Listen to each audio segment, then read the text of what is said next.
Last chance for the Steelers. Bradshaw trying to get away. And his pass is broken up by Tatum. Tipped off. Franco Harris has it. And he's over. What? Franco Harris grabbed the ball on a deflection. 5 seconds to go. He grabbed it with 5 seconds to go and scored.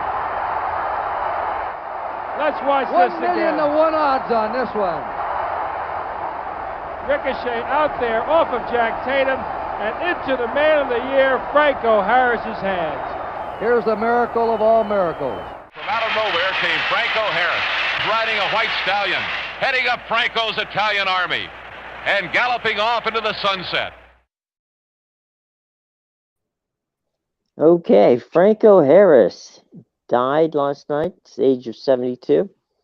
Jim Williams and Sean Miller here on a very solemn Wednesday. Sean, it was Franco Harris was legendary, and that play was iconic. And irony is, of course, the 50th anniversary of it is going to be replayed this week with the Steelers and the Raiders, and Franco Harris was to be honored this week. So there wasn't much written about what happened, and we don't know, but we do know one thing, and that's unfortunately Franco Harris passed away yesterday at 72. Yeah, it's, you've seen the film and the clip a million times. I mean, it's obviously before my time, but just anytime there's kind of a like one of those Hail Marys or anything, right. It's always like it always goes back to that play. Really, maybe change the course of the NFL.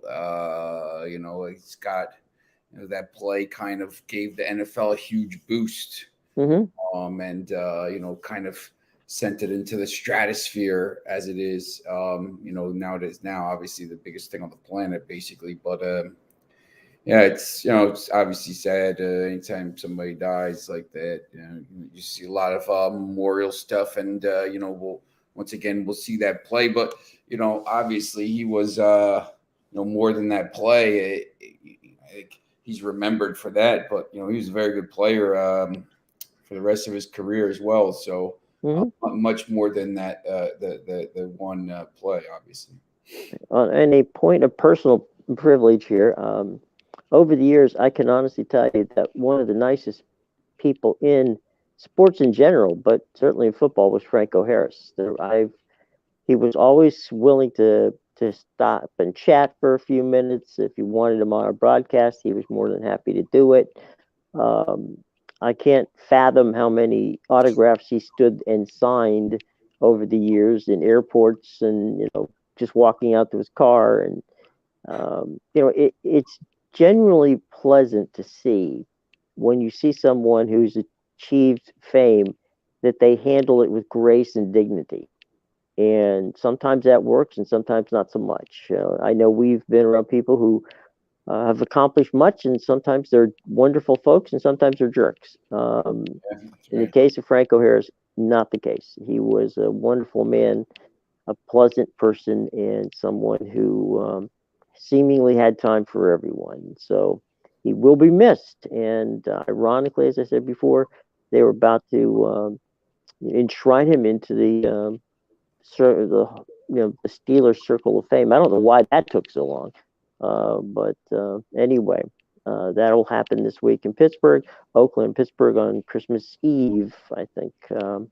Anyway, sad beginning, but life goes on, and rest in peace, Franco Harris. We hope that his family gets some peace and quiet from the fans leaving them alone just to mourn on their own. So. Franco Harris dead at 72. We don't much than that, but we'll find out, I'm sure, over the coming days. The Mets grab Carlos Correa for $3.5 340. There's so much money; it's hard for me to pronounce. It's a 12-year deal at $315 million, 12 years. That was one where he was headed to the Giants. So something happened there at the last minute for the Mets to come in and take it. Something with a physical. They're reporting that there was a red flag when he took his physical. Mm-hmm. It's pretty interesting because an undisclosed medical concern arose, and the Giants said, "Whoa, 13 years, yeah, is a lot." And yeah. said, "All right, well, we'll take him for 12 years." But I know the Mets and Steve Cohen are trying to build something. Obviously they're talking about a difference of opinion in the medical evaluation.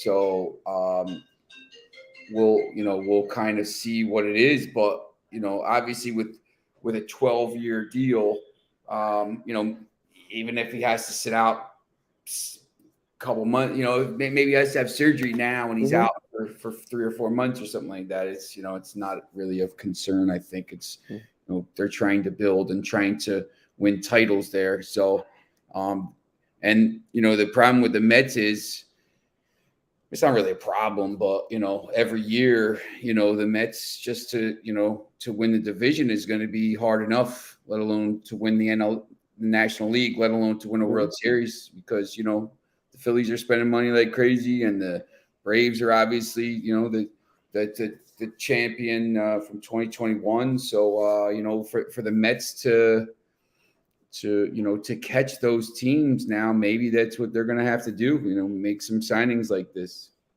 Well, I mean, look, I've been around a number of general managers, and when they look at the medical side and say, okay, do we take a chance? And there you go. Happy holidays to you too, Bill. It's always good to have you in the house. Let's move on with our headlines. The Suns and the Mercury. Double deal, $4 billion to Matt Isaba. The Suns and the Mercury going to Matt, and quite a bit going on there. The Suns are a good franchise. Interestingly enough, the franchise was established by Dionne Warwick, Andy Williams, and a group of stars put together by a longtime friend of mine who passed away a couple years ago, Shelley Saltman.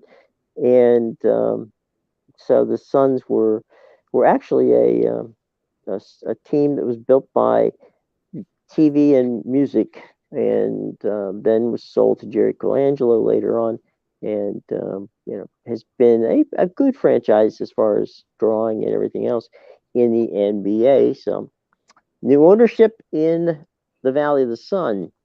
Yesterday, millions jammed Buenos Aires streets to celebrate the World Cup, and we saw pictures of that. Quite a few folks. They said they were estimating millions in there, and it certainly, I wasn't counting, but there was certainly seemed like if there was a lot.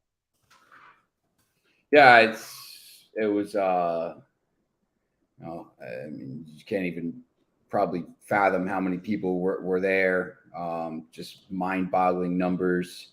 So the bus had to be, they had to put the people on the helicopters. Mm-hmm. It was just really, really crazy stuff there.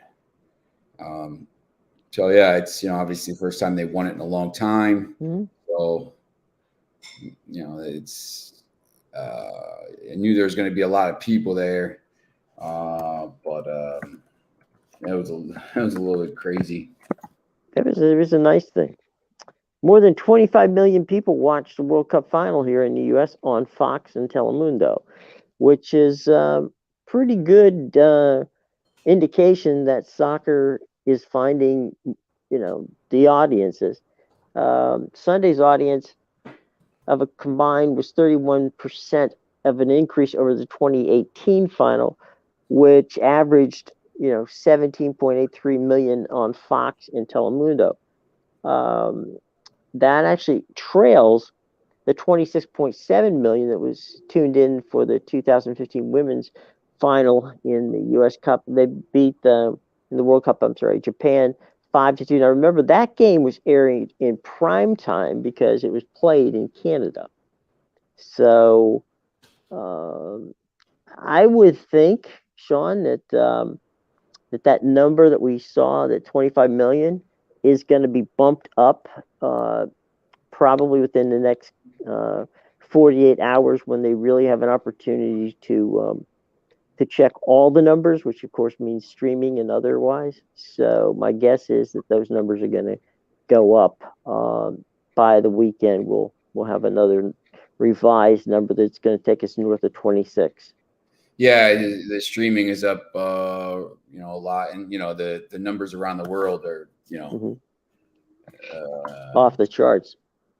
Yeah, let me see what they're talking about here for the world. And one last little quick TV headline: YouTube TV becomes the front runner for Sunday Ticket. It's going to be YouTube, or it's going to be Amazon. My guess is it will be YouTube. They'll probably announce that deal sometime next week, before the first of the year, perhaps.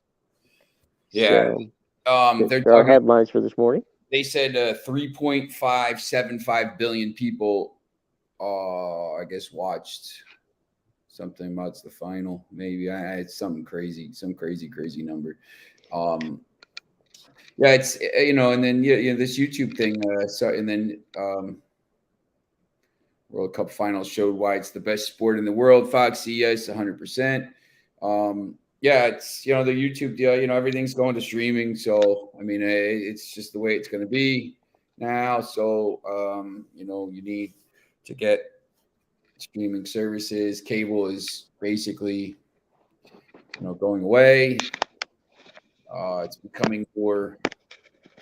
I think the thing with TV is that now it's I like how you can pick your packages. Right.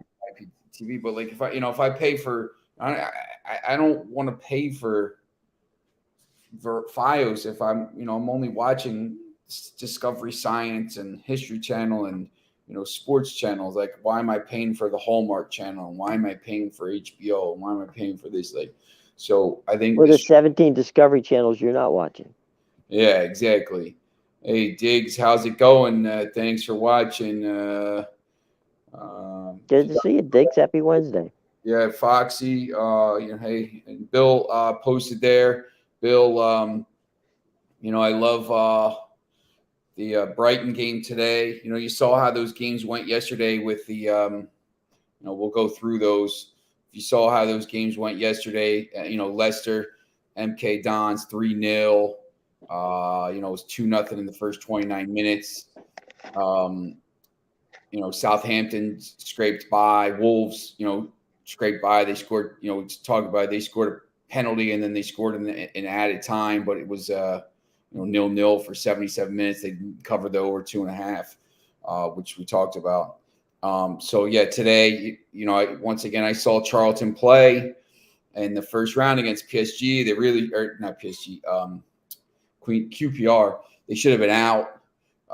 They didn't. So they'll play. They'll host Brighton and Hove. Brighton's very good. Brighton should win that game easily against the League One team. Blackburn, Nottingham, they're about the same. Nottingham Forest's roster is actually probably better, but that's kind of a tough game to pick there. I would probably stay away from that. If I had to play a game, Nottingham Forest there. Brighton's minus 375, so you probably got to lay minus 1.5. I don't know any. I couldn't tell you about the United lineup until I saw. Blackburn. Yeah, I would wait to see the lineup because they could try to get out and push to the Premier League, or Nottingham Forest, same thing. It's probably not a terrible play there. All the small teams playing at home, Forest, Brighton, and Burnley should get through. Foxy. Good job, Foxy. Small teams. Although I hope you didn't take Newcastle yesterday on the -1.5. They had to have Bournemouth had to throw the ball in their own net for you to win the game. But yeah, it's there's some interesting games. There's also a championship game today. Coventry City and West Brom. West Brom. Obviously, once again, when we talk about this, there's going to be games coming. Blackburn's third in that league. West Brom struggling down in 16th. And where is Sheffield? Sheffield United won yesterday, or won Monday. Sorry, Coventry City they're down near they're actually in 14th. So yeah, I'd probably stay away from that game. Foxy. But yeah, there's some, and then you got all the if you're a big Copa del Rey fan, you got 12 games today. I mean, there's 12 matches today starting at 1:00, and you got a lot of the lower league teams playing. But if you looked at yesterday, if you watched the scores from yesterday, I'm not sure if anybody kind of went through, and I was focused on the other games. If you kind of went through, and let me share my screen here. PSG is playing this afternoon against a lower division team.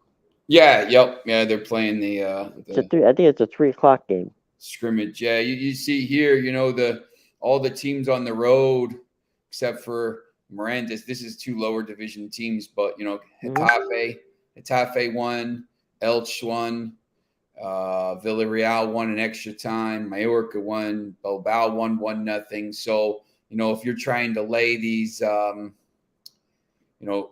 got to lay, a goal and a half or 2 goals here. It's probably not really worth it. Yeah, Bill, I just know take the French teams, PSG. I don't even know who's playing today.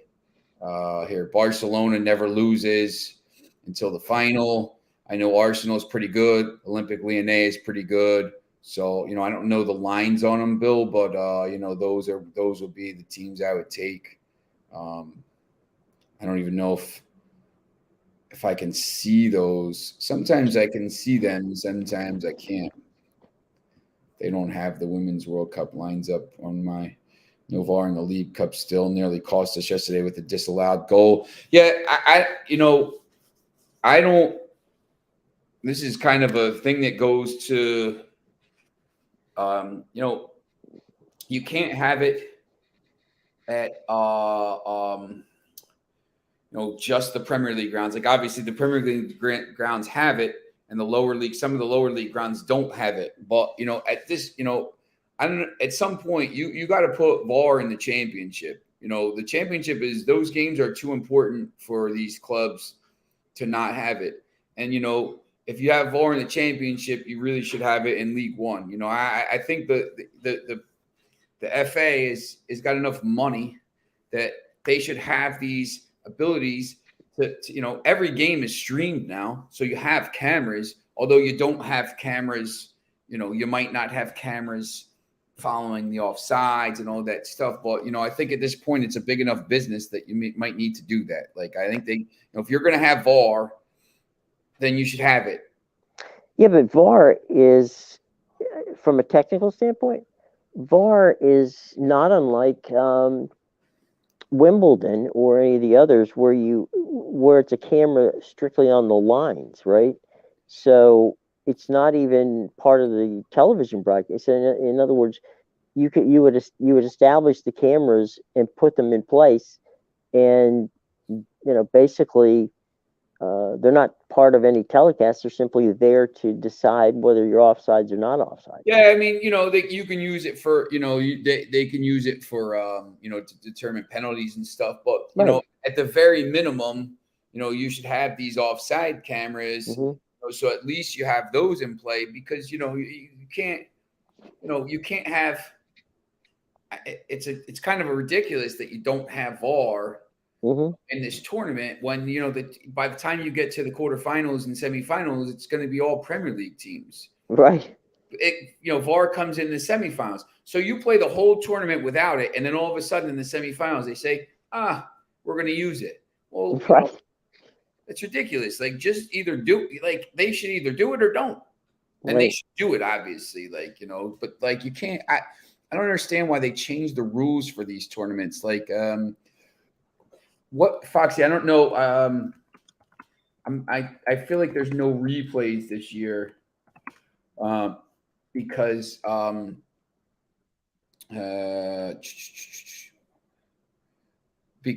the I guess they're still maybe trying to do them. They've set to be scrapped on a case-by-case basis from third round, with teams in Europe likely to be awarded one-off ties. I think get rid of the replays. I know we talk about this sometimes, and it helps the lower league teams because they make money, but you can't have. You're already playing too many games. You can't have a replay and just go to penalties. And I also in the League Cup, it goes right to penalties. There's no extra time. Like, I don't have a problem with the FA Cup tie going to extra time and then penalty. I think extra time is good. It's only an extra 30 minutes. But, if you're going to get rid of, scrap replays and just say, look, we're going to go to extra time and then we're going to have a winner in that round. No replays. Just you have to have a winner. There's too many games coming up in this. They're already playing games in Champions League weeks, which you're not really supposed to be doing. So, you got the Arsenal City tie on the same day as I'm trying to watch Champions League. I mean, that's I think that's a big Champions League day as well. On February 15th. Yeah, they're stuffing a lot of games together.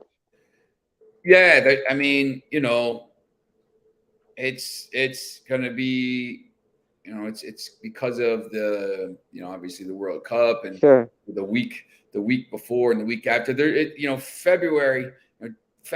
January, February is always pretty crazy anyway because they add in all those, the FA Cup and now you got an extra round of the League Cup in January. So teams are used to doing it. Now you're playing all these extra games. The fixtures that you were doing in the midweek fixtures you were playing in December, right. For the festive fixtures are now going to be, pushed off into January and February, and you got the midweek games in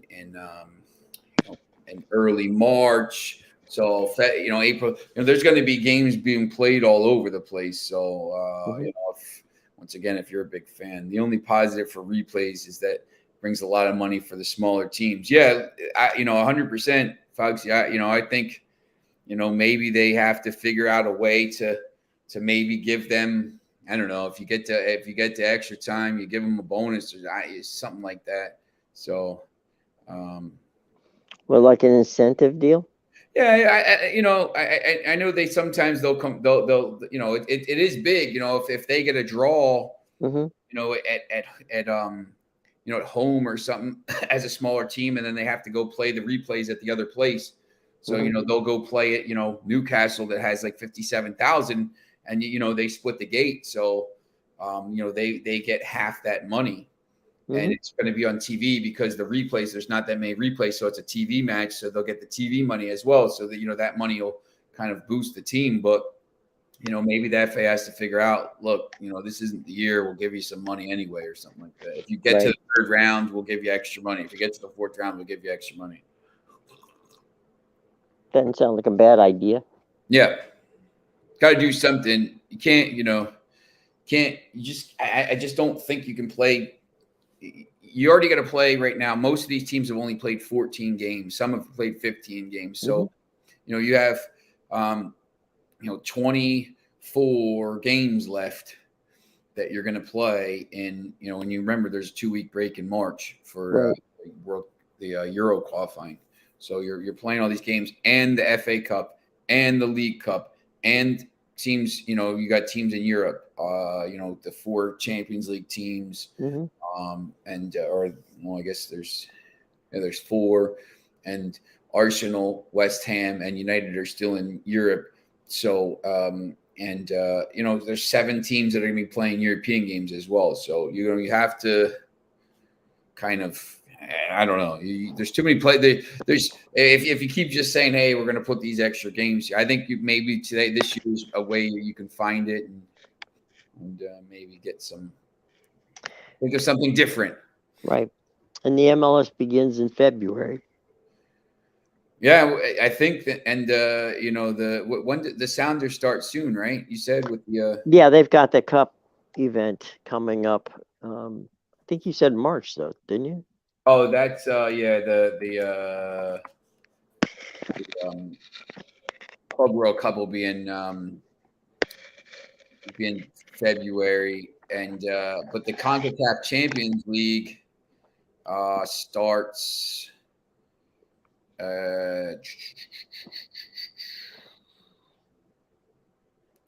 There's 4.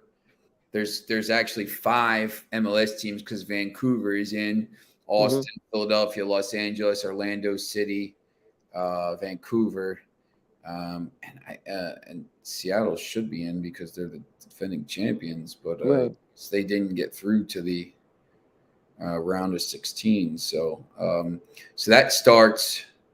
March round of 16 is March 9th, March 7th, 8th, and 9th, and 14th and 16th. Quarterfinals are 4th and 6th. Semifinals are the 25th and 27th. Where are they playing? What's that? Where are they playing? Oh, it's home and home. So it's home and home. Okay. Yeah, so Austin has Violette from Haiti. Orlando City has UANL Tigres. That'll be tough. Vancouver has Real España. LAFC has Alajuelense, and Philadelphia has Valencia. So Philadelphia and LAFC could meet in the semifinals. Last year, remember there was the champion was from.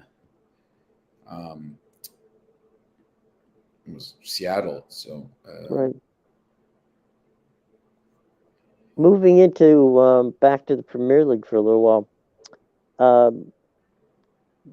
What's gonna? I mean, I know you're getting ready to jump into United. What's the situation for United going into the first of the 2 stretch runs here? I mean, the first stretch run is to finish out the first 15, and then you come back and do it all over again. But what do they have to do, and what can they do to become more competitive? I mean, they're going to get new owners, so that's going to help. I mean, it's but that's not going to happen. This season. Oh, it's going to happen pretty soon. It's apparently there's a lot of they want it done in the first quarter of 2023. So there's a lot of different stories going around that there's funds available to buy players. So just a little speculation here. If the funds are there, obviously maybe something's already agreed or whatever. They don't want to announce it till next quarter. Whatever. Just a lot of speculation now, but. I think they just got to get, the teams back. I mean, they're right. When you look at the table, they're 3 points behind Tottenham, and 4 points behind Newcastle, the game in hand. You know, 6 points behind City. You know, they just have to, you know, get their play. They need a goal scorer, 100%. You know, obviously they're going to sign somebody because Ronaldo's off the books for like crazy money. So there's Diggs. Hey, what's up? Hey, Diggs. Watching us on Twitch. Good to see you, buddy. Yeah, Diggs. Hey, if you got any kind of plays for today, let me do you like them today?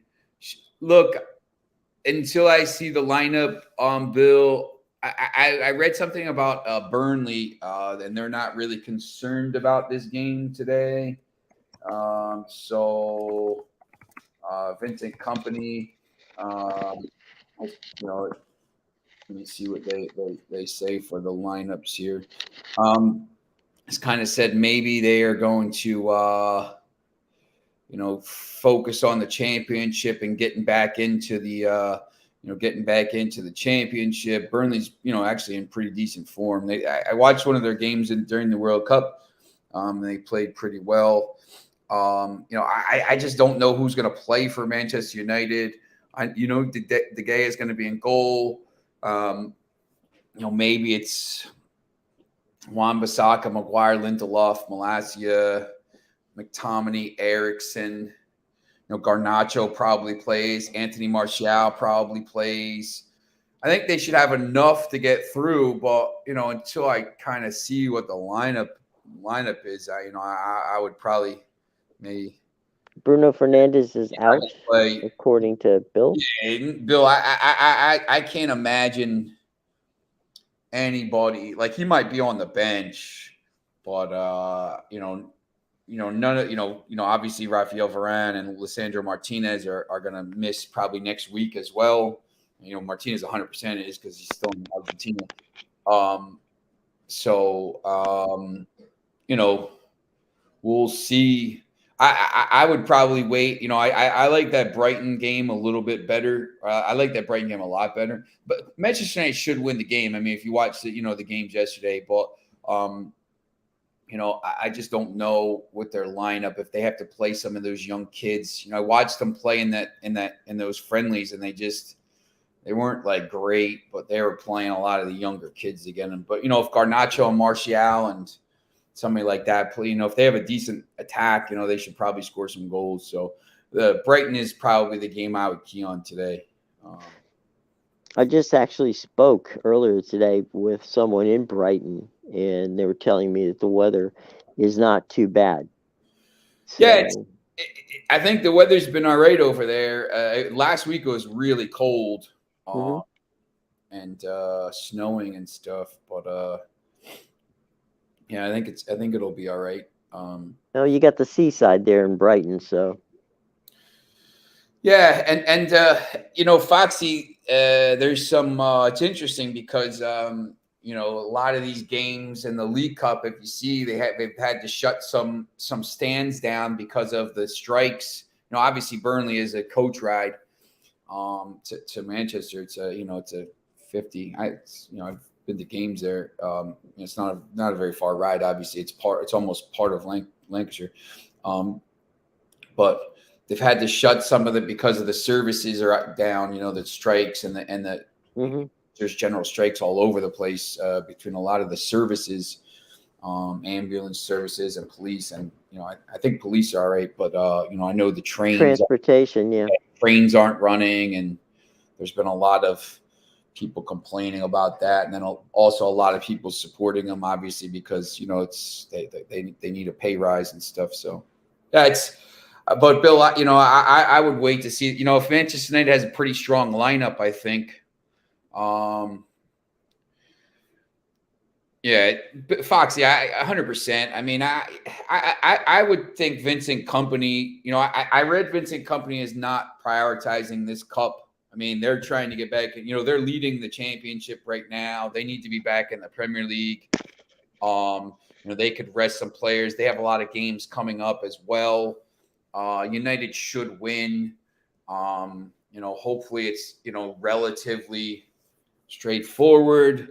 But you watched those games yesterday, and they were a little bit of a battle for thing. It's a little rivalry game and stuff like that. But it's they. I would think they'll win, but when you start looking at minus 400 and stuff for these games, and you have to win by. Well, nothing is ever as easy as it looks. Yeah, so it's minus 250. Yeah, minus one. I mean, you to get them at minus 1.5, Bill is basically plus money. So they should win by 2 goals, but I would wait to see the lineup. I think Brighton against Charlton is that's an early afternoon game here today. At 3 o'clock. Mm-hmm. Yep. I think United plays at 3.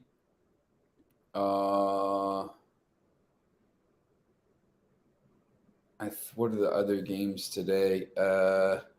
That's the TV game. Blackburn, Nottingham Forest, and Charlton Athletic, Brighton, and Hove kick off at 2:45. So listen, if you're betting these games, just remember those games start 15 minutes earlier.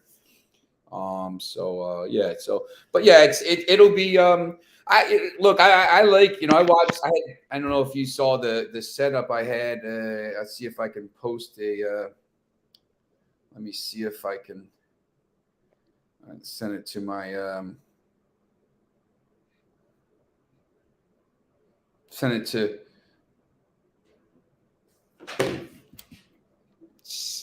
it to my computer here. Let's see if I can get that to show you my my little League Cup setup.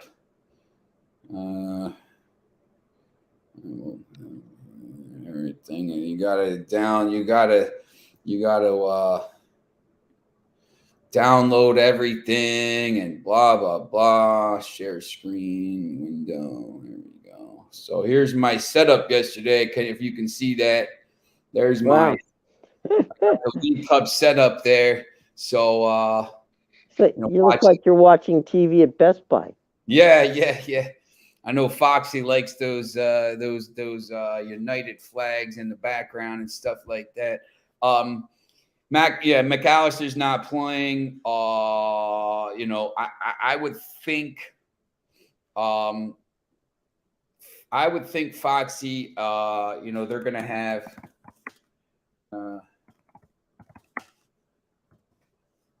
I saw Charlton play. They should have been out. Obviously, League One team. Casado's going to play probably.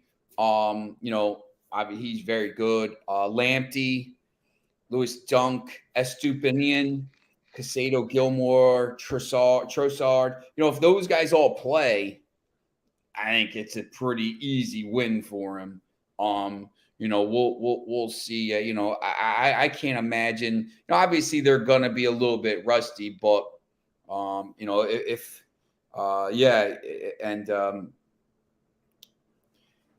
Foxy, Gustavo Scarpa from Palmeiras, one of their 18,000 signings today. It's been crazy. But yeah, look, that's Bill. I would check that. If Forest plays, they have so many good Lingard. They have so many guys they signed. If they play a decent strength team in that game today, I would think they're probably at plus money, a pretty good play. Foxy obviously says, watch out for the Scarpa. They have some really good players. If they go full strength, I think it'll be pretty interesting. But, just between that and the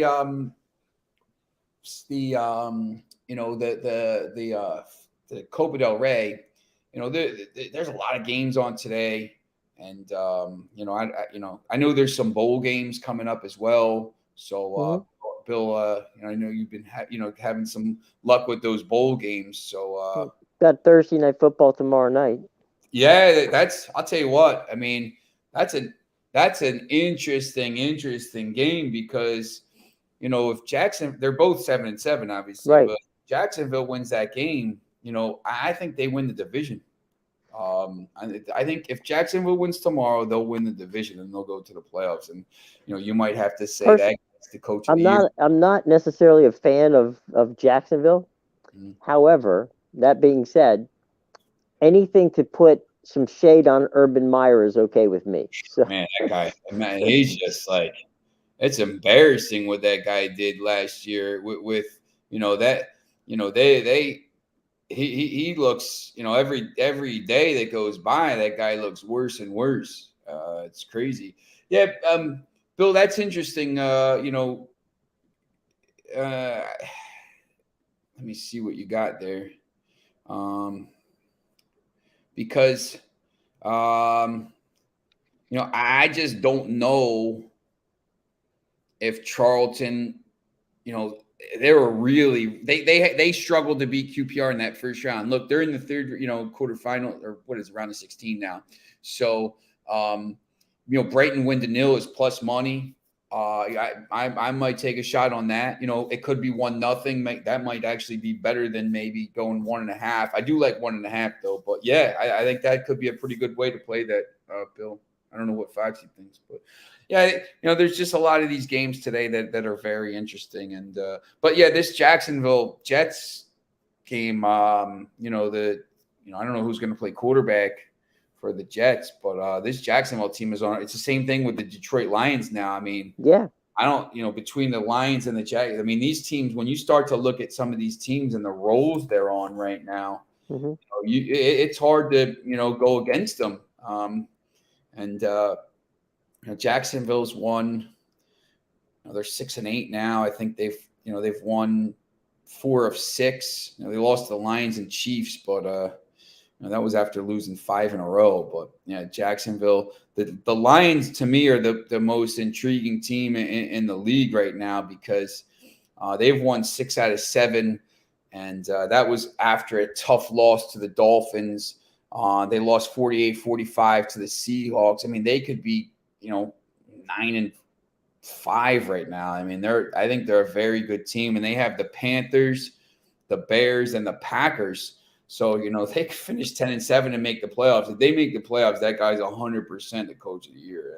It's just no way. I gotta say that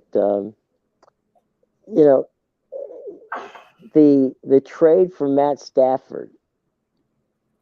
If you look at what Jared Goff is doing in Detroit, you're sitting there in Los Angeles going, did we make a smart move here? Or did we really screw this up? Yeah, yep. Because they not only got Jared Goff, they got draft choices. Yep. So, it's crazy. But, it definitely going to be a fun game tomorrow night. There's a lot of teams in that 7-7, 7-6, area. If you look at the NFC South, where all of the teams in the South, all 4 of them are under 500. 500 may win the division. Breaking 500, or is it 9-8? Yeah, I don't think that division gets to 500 to win it. I think it's under 500. Well, there's 3 games left, and they all Tampa Bay has to travel, and it's not going to be easy. I don't think Tampa Bay beats the Cardinals on the road on Christmas. I don't think they win all 3 of those games. Is basically what I'm trying to say. At the against the Panthers or at the Falcons, I just think they finish 7-10 or 8. If they finish 7-10, they're not going anywhere. Yeah, or 8-9. 8-9 may win the division, which is absolutely ridiculous. Because doing the Buccaneers pregame shows, I can personally tell you that it's there's a lot of things that are fun. That is not one of them. Trying to make up excuses for what's going on the field is. How about this? The Bengals score 34 points, right? Score 34 points and gain less than 200 yards in doing it. Yeah, that was crazy. That's just nuts. It's like, you can't be serious. But There it is. Bill just made sure it's a Brighton team that starts Sanchez in goal. Lewis Duncan defense, Moises Caicedo. Yeah, if Caicedo plays and Estupinian plays, the guys from the Ecuador team, Trossard plays, Gross. If they play, it's a strong team. Even without McAllister, they should win that relatively easy. I'm not. I don't think Charles. Where can we see the Brighton game? Everything's on ESPN Plus here. Okay, it's on ESPN Plus today. Yeah, they have every game, so they'll be able to see every game there. Because I know on the other side, it's shoot, what was I going to say? It's ESPN Plus, and then tomorrow I was just perusing NBC, and there's a ton of Premier League games tomorrow. Yeah. What's that? Yeah. Yeah, it's you got the 7:30, 10, 12:30. I love those when they have these extra windows. They experimented during I don't know if it was during COVID or after COVID where they spread the games out. I think it was after, and they had that extra window on Saturdays. To me, instead of I like Friday night football and Monday night football and stuff like that. It's always good, but if you put that extra game on Saturday afternoon here at 3:00, which is 8:00 on Saturday nights. First of all, over there, it's Saturday night, so everybody's all geared up to go out anyway. But it's just I can sit there and watch a game on Saturday sometimes more than I can on Friday afternoon or something like this. So I always like those late afternoon Saturday games. So, but now you can watch anything you can watch when you get home and stuff. So, well, it gives you something to definitely do. Yeah, that's right. And so, anything else you want to get to today? That's about it. Okay. Well, any final questions from the gang out there? Bring friends tomorrow. We'll have. Don't forget, we're going to start doing some fun watch parties here in the not too distant future. So be sure to check us out whenever you can, because we definitely want you to be with us and bring friends. That's right. And if you don't have friends, that's all right. We'll make friends for you. That's right. All right, guys. Sean, have a great day, my friend, and we will be back 9 a.m. tomorrow, and we'll have some fun tomorrow and talk about tomorrow night's game, and we'll see how it works out, but it should be a lot of fun. Everybody have a great day, and we'll be back with you tomorrow.